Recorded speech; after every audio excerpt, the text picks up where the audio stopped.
Selamat pagi, Bu Liz dan Pak Toto selaku dosen untuk mata kuliah histologi hewan D2. Kami dari kelompok 5 akan mempresentasikan tentang histologi jaringan limfoid primer.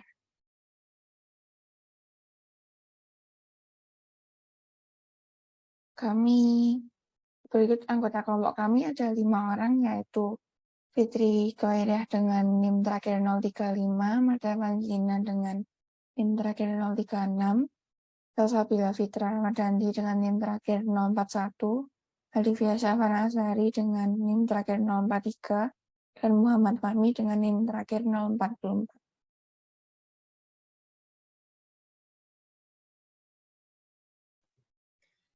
Selanjutnya saya akan menjelaskan mengenai sistem limfoid.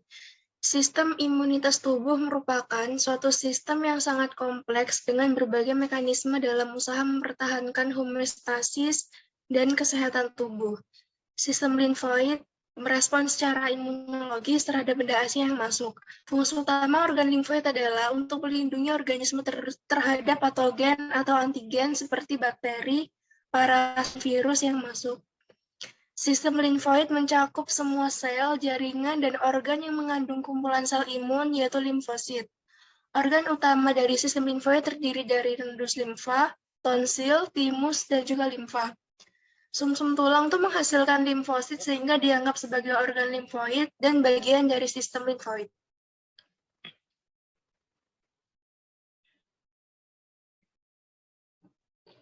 Sistem limfoid dibagi menjadi dua. Yang pertama adalah sistem limfoid primer, yaitu kelompok organ yang mampu membentuk sel sistem imun limfosit, terdiri dari sumsum tulang dan juga timus. Yang kedua adalah sistem limfoid sekunder. Itu merupakan kelompok organ yang menjadi tempat sel imun melakukan tugasnya dalam mengeliminasi kuman dan zat asing, terdiri dari nodus limfa, tonsil, dan juga jaringan tertentu pada membran mukus tubuh.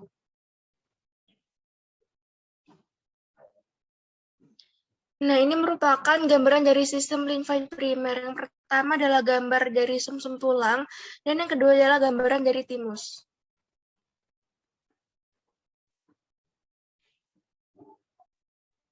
Selanjutnya adalah tentang sumsum tulang. Sumsum tulang itu ditemukan di tengah atau bagian sentral hampir semua tulang dan memiliki banyak pembuluh darah. Fungsinya yaitu untuk menghasilkan sel darah merah atau eritrosit, sel darah putih atau leukosit, dan sel keping darah atau platelet. Kemudian fungsi satunya lagi yaitu untuk menyimpan lemak yang bisa dikonversikan menjadi energi ketika dibutuhkan. Sumsum tulang sendiri dibagi menjadi dua, yaitu sumsum tulang merah dan sumsum tulang kuning.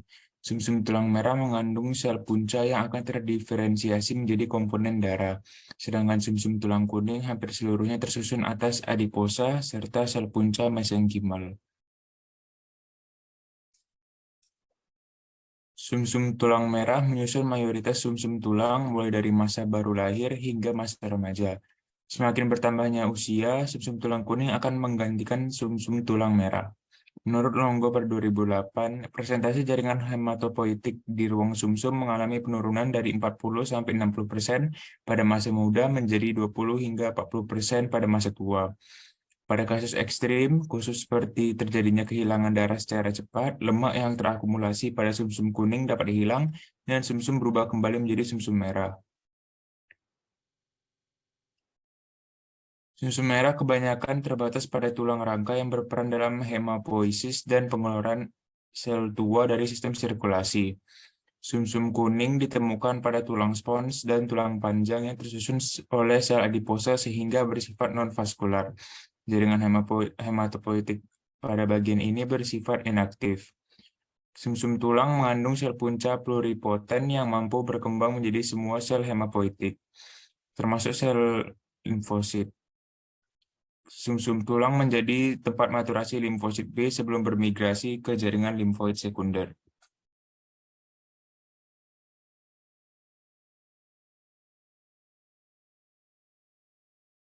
Berikut ini adalah histologi dari sumsum tulang. Sumsum tulang terdiri atas pulau-pulau jaringan hematopoietis dan sel-sel adiposa yang dikelilingi oleh saluran atau jaringan vaskular dan reseptor dalam jaringan tulang spons, permukaan dalam rongga tulang, serta permukaan luar. yang disebut dengan spikular respons pada rongga tersebut dilapisi dengan lapisan endosteum yang terdiri dari selapis tulang pipih yang disebut bone lining cells, didukung oleh lapisan tipis jaringan ikat retikuler, dan pada lapisan endosteum atau endostea terdapat juga osteoblas dan osteoklas. Pada tulang panjang terdapat satu atau lebih saluran nutrisi, baik itu arteri dan vena yang menembus tulang padat, memasuki sumsum tulang secara tidak langsung. Kemudian pada tulang pipih, sumsum tulang memiliki banyak pembuluh darah, memasuki sumsum melalui saluran nutrisi. Arteri yang masuk terpisah menjadi arteri ascending dan descending, yang kemudian menjalar sejajar terhadap aksis pada bagian tengah rongga sumsum. Dari arteri ini, keluar cabang arteriol dan kapiler-kapiler menuju tulang padat.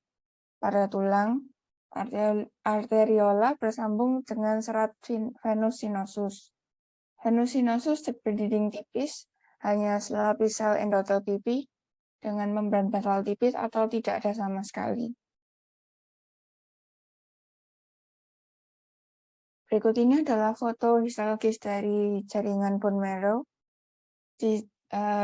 Berdasarkan gambar terdapat bone trabecula dan juga sel-sel hematopoietik yang masih bisa membelah dan menghasilkan komponen-komponen darah. Jaringan hematopoietis mengandung berbagai macam sel yang meliputi sel-sel darah dan prekursornya, sel-sel adventisia, sel adiposit, dan makrofag.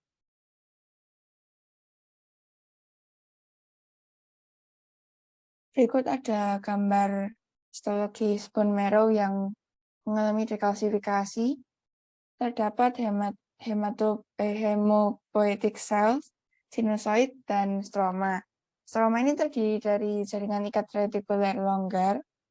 Sinusoid ini merupakan kapiler dengan pori besar dan basement membrane yang diskontinu, sementara hematopoietic cells akan berkembang menjadi sel penyusun komponen darah. Ya, berikutnya ada thymus. Merupakan kelenjar yang membuat sel darah putih limfosit T atau sel T yang membantu perlawanan infeksi. Bagian ini ditemukan pada dada bagian atas, di belakang sternum, di antara paru-paru. Berperan penting dalam perkembangan limfosit T yang menyusun sistem imun adaptif. Boleh di next. Ya, berikut ini ada foto histologi thymus. Dapat dilihat terdapat bagian-bagian yang dapat kita amati seperti trabekula atau septa, kapsul, medula, korteks, dan septa di antara untuk membagi antar korteks. Sekat untuk membagi korteks. Boleh di next. Jadi di sini ada bagian yang lebih lengkap ya teman-teman. Ada korteks, trabekula, medula, sel adiposa, kemudian pembuluh darah, epithelioctus reticularis, corpusculum timicum, pusat degenerasi corpusculum timicum, dan epithelioctus reticularis. Jadi saya izin menambahkan sedikit.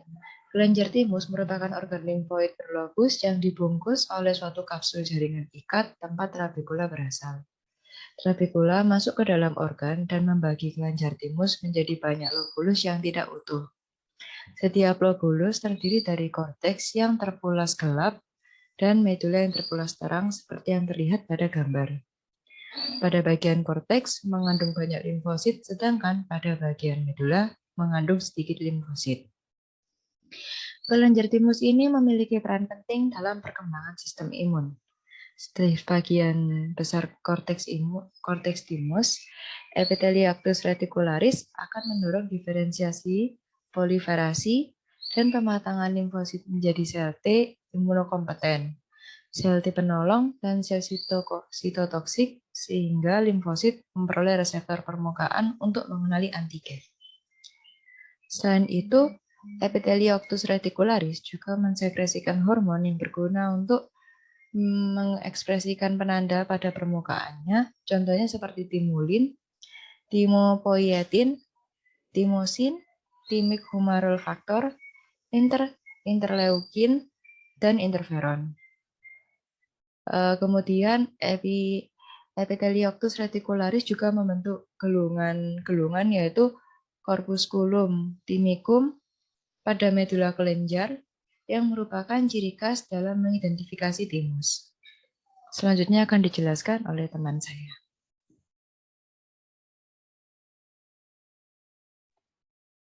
Selanjutnya adalah limfosit, di mana limfosit di sini itu terlihat pada gambar memiliki beberapa jenis ukuran, yakni large limfosit, medium limfosit, dan small limfosit.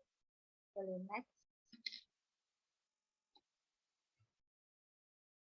Jadi untuk limfosit sendiri merupakan salah satu jenis sel darah putih yang berperan dalam sistem kekebalan tubuh. Dan di limfosit ini dapat dibagi menjadi dua tipe, yaitu sel B dan sel T. Nah, sel B ini bertugas untuk mengenali dan mengaktifasi antigen.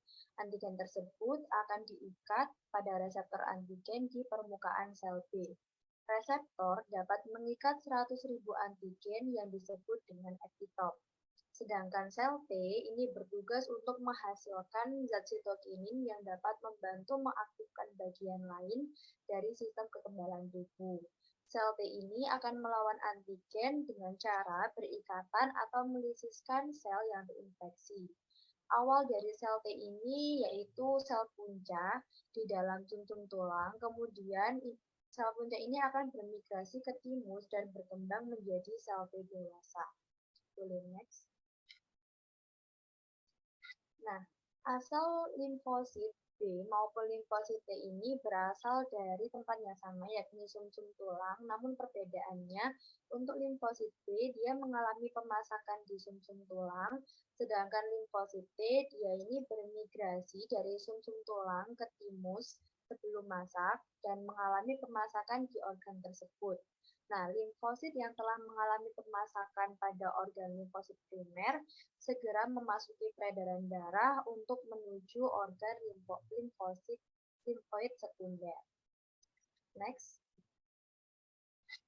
Nah, berikut ini merupakan skema pertumbuhan hemopoietik, di mana perlu kita ketahui bahwa hematopoiesis ini merupakan proses produksi dan perkembangan sel darah mulai dari stem cell atau sel induk hemopoiesis sampai beredar di aliran darah peti.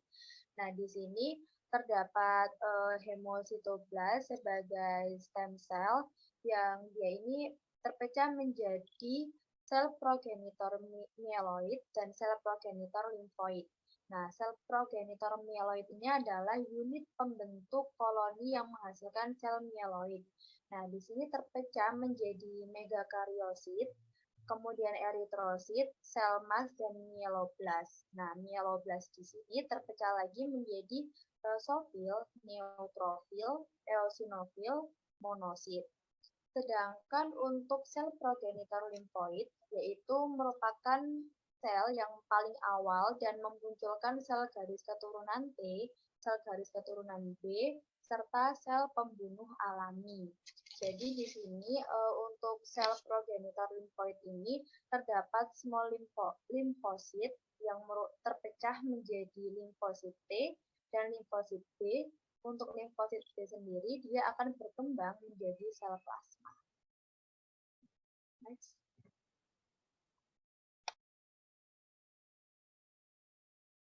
Baik, kesimpulannya yaitu yang pertama, sistem limfoid berperan untuk merespons secara imunologis terhadap patogen atau antigen yang masuk, seperti bakteri atau virus.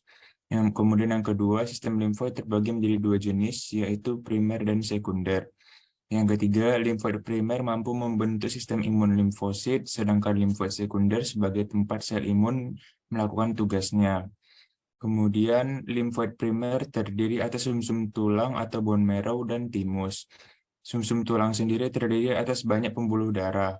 Pada sumsum tulang terbentuk sel B.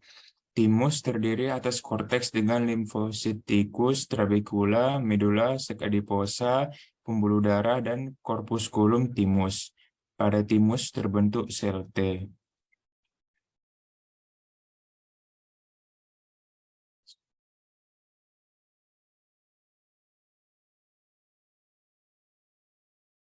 Sekian presentasi dari kelompok kami, yaitu kelompok 5 tentang histologi jaringan limfoid primer. Terima kasih atas perhatian Anda.